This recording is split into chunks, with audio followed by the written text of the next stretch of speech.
Currently, we are actually building plans to create what we call salt house governance. And with salt house governance, we actually will be working with governments, not just in Nigeria, but across Africa, to review the bills, review emerging policies and laws, infrastructural projects, carry out equality impact assessments to identify those who could be marginalized by the implementation of certain policies that yes, they were designed to do good for the people, but in a way you could actually be marginalizing others. And I'll give an example of one of them.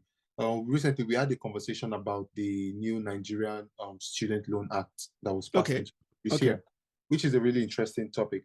And then I think for you to access that, one of the eligibility, you should be able to, first of all, your household income should be less than 500,000 naira per annum.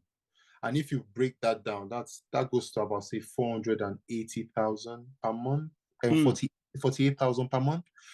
So the question I'm asking is, that's one red flag, 48,000 per month.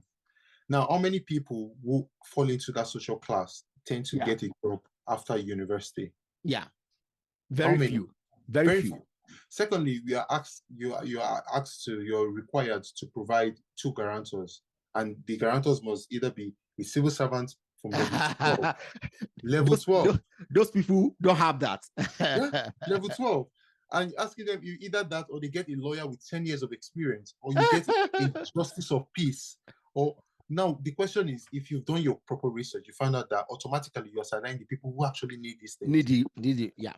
We do research at Salt House, and when we go to rural communities, I can tell you for a fact that everyone, we think that economic marginalization, that's where it stops. It also often transcends into geography.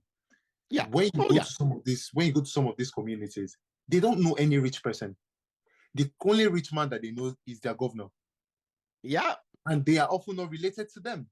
Yeah. And so what you will now find out at the end of the day is that there is this gap between the people you're trying to target and the people that you actually meet. And at the end of the day, like a friend of mine asked me, so who is this designed for? I said, well, it's designed for nobody.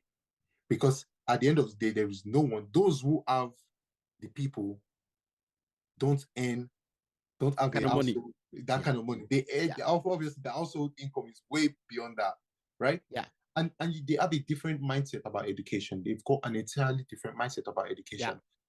And so these are actually some of the things that we want to work with the government on. Moving on. Sorry. See, yeah, I love the fact that you have expanded your reach. See, now you are getting into the crux of inclusion. Okay, it's ever evolving. It's interesting. It's interesting. Yeah. Very interesting. And I'm happy you're doing this. I mean, when we first met, you were not doing this. Okay. No. Now you're doing this. So I'm so happy. You know? Thank you so much. I'm so happy. But then you still have a long way to go. Oh yes. Okay? And I'm happy you understand this and you're willing to listen, adapt, and move forward. Yeah. Very good. So you were about to say something, Esther, before I cut it off. Sorry. No, not at all.